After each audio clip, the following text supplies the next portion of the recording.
Emmanuel. Se Deus é por nós.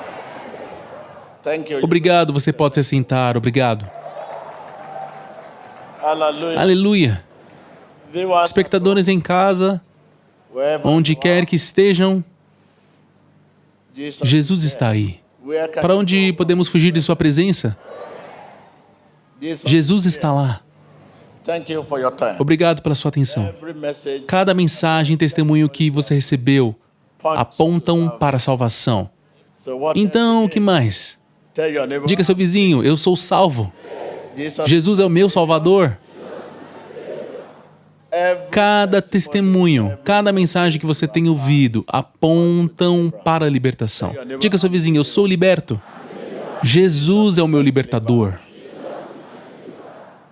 Cada testemunho, cada mensagem que você recebeu apontam para a cura. Diga ao seu vizinho, eu sou curado.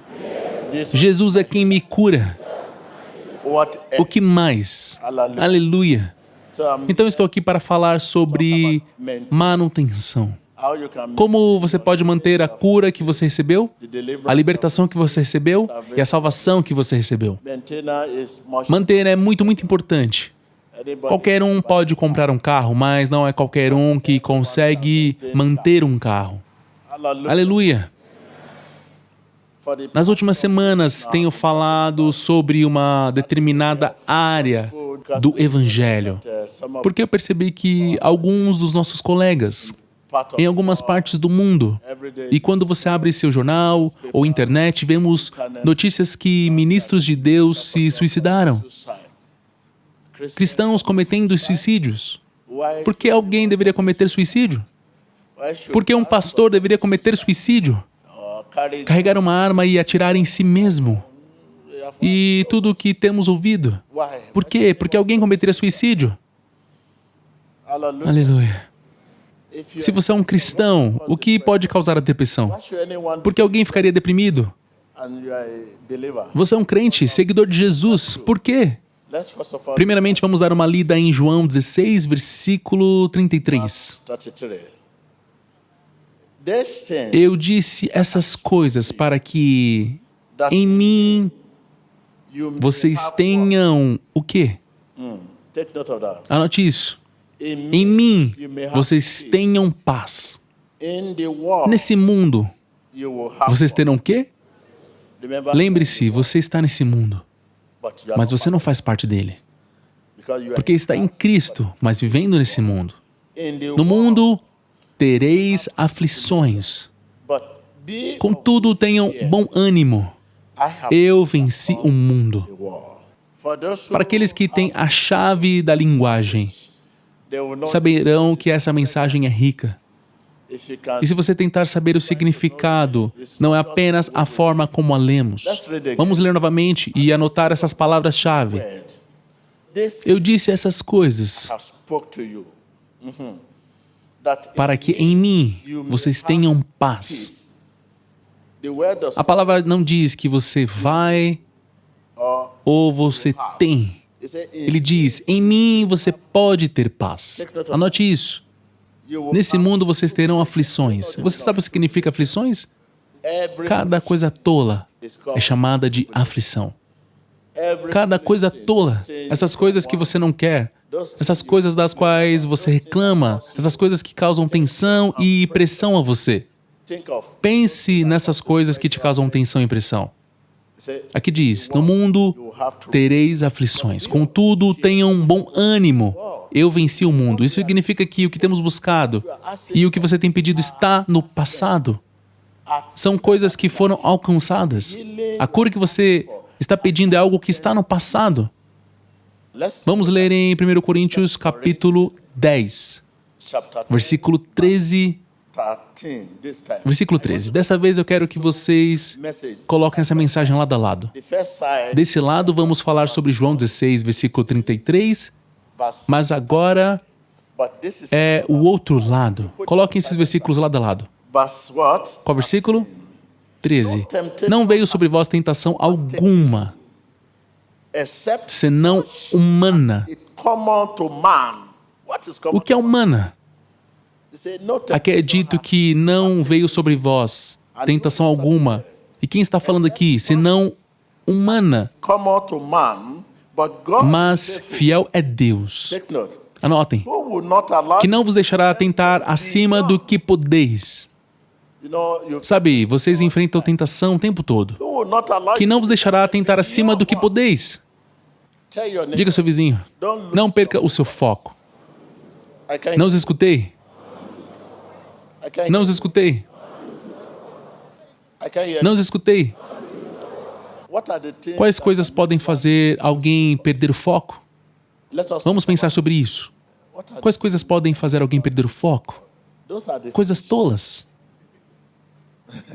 Coisas tolas. Coisas tolas que causam tensão e pressão. Não importava o que estava acontecendo na vida de Jesus. Ele manteve o foco. Você é um cristão, você leu a sua Bíblia, o Novo Testamento, o que aconteceu com Jesus quando Satanás o levou ao monte, quando ele estava com fome. Pense nisso e pense quando ele, pela orientação do seu testemunho, disseram a ele, o que você está dizendo? Você foi enviado não para fazer a sua vontade, mas para fazer a vontade do Pai, e ele rapidamente aceitou. Não importava o que estava acontecendo na vida de Jesus, ele manteve o seu foco. Se o povo estivesse adorando a ele com folhas de palmeira, aleluia, hosana, aleluia, hosana, com folhas de palmeira, o seu foco permaneceria o mesmo. Às vezes, quando eu vejo as pessoas assim, quando você não sabe...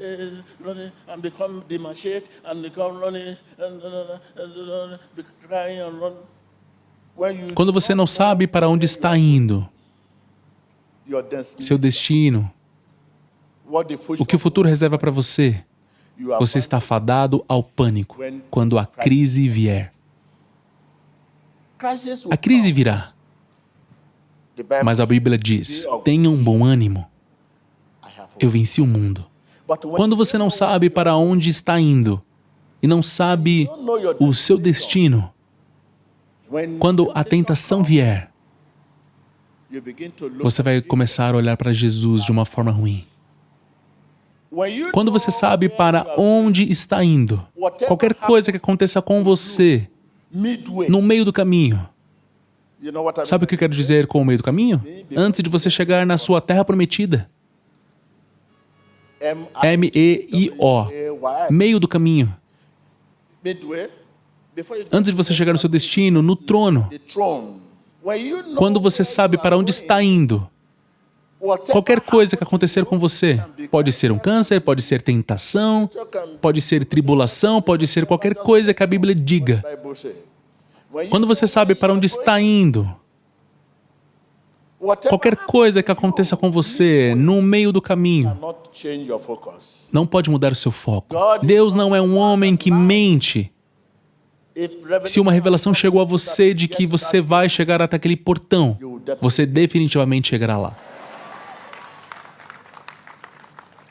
Mas, se no seu caminho até aquele portão você acredita que deve marchar sobre o tapete vermelho, você está errado.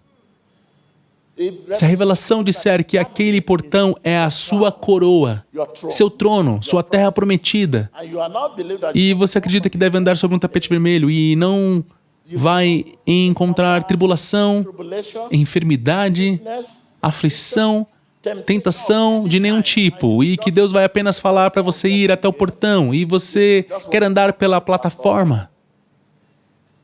Sim, ele disse que você vai chegar até o portão. Mas lembre-se, o que ele disse? Eis que lhes dei poder para pisarem em quê?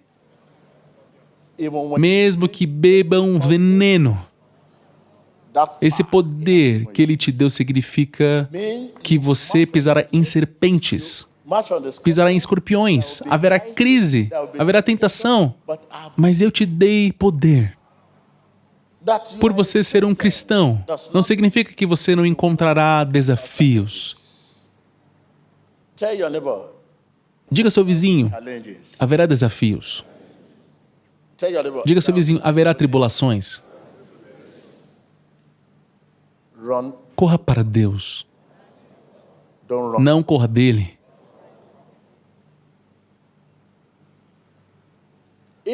Ao invés de se preocupar com coisas ao seu redor, ao invés de se preocupar com a situação que você tem, os desafios, situações, dê nome. Corra para Deus. Ele prometeu que Ele não permitirá desafios ou situações além do que você possa suportar. Como você saberá que essa promoção está vindo? Desafios são informantes. Tentações são informantes. Se algo maior está por vir, ataques de outras pessoas virão. Esses ataques, como cristão, você saberá que algo está para acontecer. E quanto maior esse ataque, maior a promessa que está por vir. Você não pode apenas ir em direção à promessa da coroa. Esse ataque pode ser uma enfermidade, pode ser limitação, decepção, pode ser tentação. Se você é um cristão, lembre-se, Deus é fiel. Se você está com Ele, por Ele, em verdade e em fé, Ele nunca permitirá que seus desafios, suas situações, sua tentação sejam além do que você possa suportar. Quando uma nação está enfrentando crise, a nação deve saber que o futuro dela é o que Satanás planejou. E nenhuma nação caminhará para um grande futuro sem grandes desafios.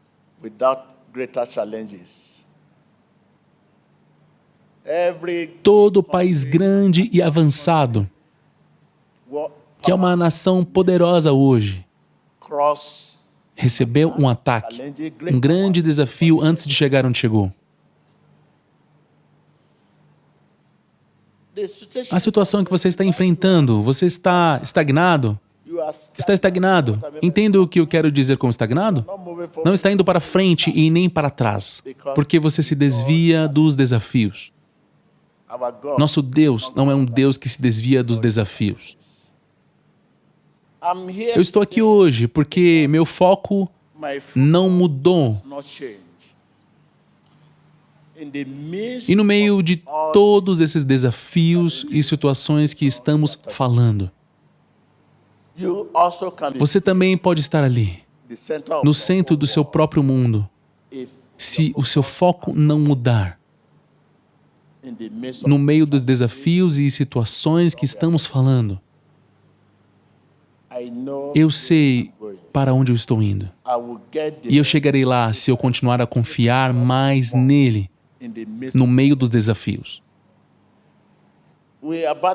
Nós abandonamos nosso posto quando os desafios vêm. Nós adoramos menos quando os problemas vêm. Você começa a reclamar, por que eu, dentre tantas pessoas? Você começa a se comparar com os outros. Esse homem é cristão, mas ainda faz isso, bebe e tudo mais, mas eu tenho adorado a Deus em fé e em verdade.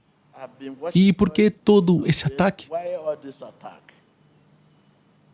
Um cristão que mede a sua vida cristã por sua situação nunca chegará ao seu destino.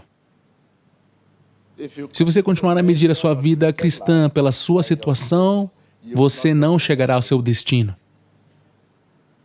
Você mede a sua fé pela sua situação. Quando a situação vem, você permite que a situação te engane o tempo todo. Você permite que a sua situação afete o seu relacionamento com Deus. Enquanto que essa situação foi feita para te preparar. Foi feita para fortalecer o seu desejo por Deus. Pergunte ao seu vizinho, qual é a sua situação? Por você ser cristão, não quer dizer que você não vá ficar doente. Quando a situação vier, quando os desafios vierem,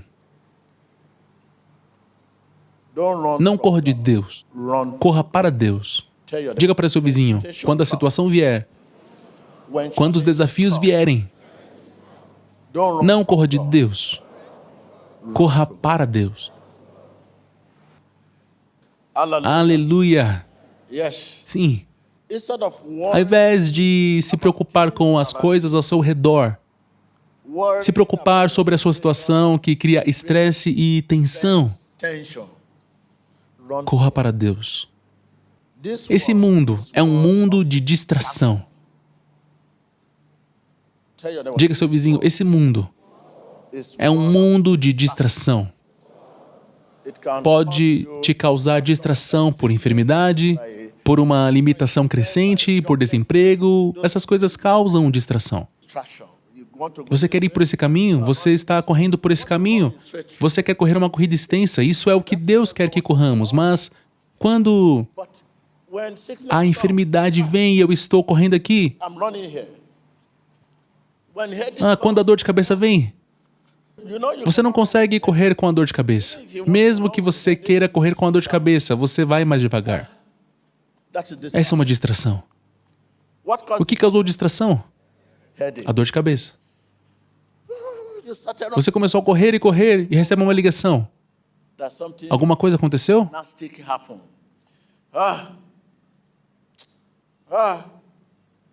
O que causou distração? A notícia é ruim. Esse mundo é um mundo de distrações e o fluxo de informações 24 horas por dia tira alguém dos trilhos. Sua situação te causa distração. Ao invés de se preocupar sobre coisas, sobre sua situação,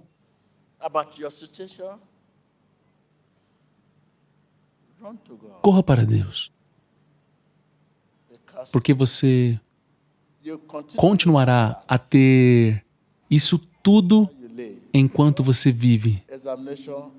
Sem prova não há promoção. Sem teste não há promoção. Seu teste pode ser uma enfermidade nesse mundo. Seu teste pode ser uma tentação. Seu teste pode ser tribulação. Pode ser um retrocesso. Qual é o seu próprio teste? Jesus foi testado após ter jejuado 40 dias e 40 noites. Quando ele voltou do monte, e ninguém esperava tão grande unção. Havia tanta unção nele. E Satanás ainda teve audácia de o levar para onde? Não foi quando ele ainda estava indo se preparar, foi quando ele terminou o seu jejum por 40 dias e 40 noites. E ele estava carregado e com fogo. E Satanás passou por aquele fogo e foi falar com ele. Ele sabia do desafio naquele ponto. Jesus estava com fome. Satanás não irá até você sem saber dos desafios que você tem. A enfermidade que você tem, ele irá através dessa enfermidade e começará a falar com você. Você sabe que vai morrer. Veja o fulano que tinha a mesma enfermidade que você e isso matou ele. Veja ciclano, essa enfermidade matou ele. E até mesmo ele envia médicos que darão informações para você que te dirão, esse é o jeito. Essas são as fichas das pessoas que morreram da enfermidade que você tem. 1, 2, 3, 4. Essas pessoas morreram da mesma doença. Essa pessoa. E elas nem tinham a doença tão grave como a sua. Então eu não sei como você vai escapar. E você diz, doutor, o que você está dizendo? Essa é a voz de Satanás. Ele virá através da sua fraqueza. Ele foi até Jesus e disse a ele, vá, se você diz que é o Filho de Deus, eu te dou tudo. Você não precisa fazer tudo isso. Porque o nosso Salvador não estava desesperado. De fato, ele estava com fome, mas não estava desesperado por comida. Mas você está sempre desesperado por solução. Diga ao seu vizinho, o Salvador estava com fome, mas não estava desesperado por comida. Mas você está sempre desesperado. E quando está desesperado por solução, e está desesperado por qualquer coisa, você pode ser tentado. Desespero é o desafio que você tem. Você não espera ou pede pelo tempo de Deus. E qual o significado do desespero? Desespero significa um homem que nunca diz, obrigado, Jesus, mas sempre diz, me dê, me dê, me dê, me dê, me dê, me dê. Se é na hora de orar, você diz, Deus, eu estou com dor, me cure. Mas você esquece das curas que você recebeu no passado. Você acorda de manhã e entra no seu quarto do seu pai e diz, pai, eu preciso de dinheiro, eu preciso ir ali. E no dia seguinte, a mesma coisa.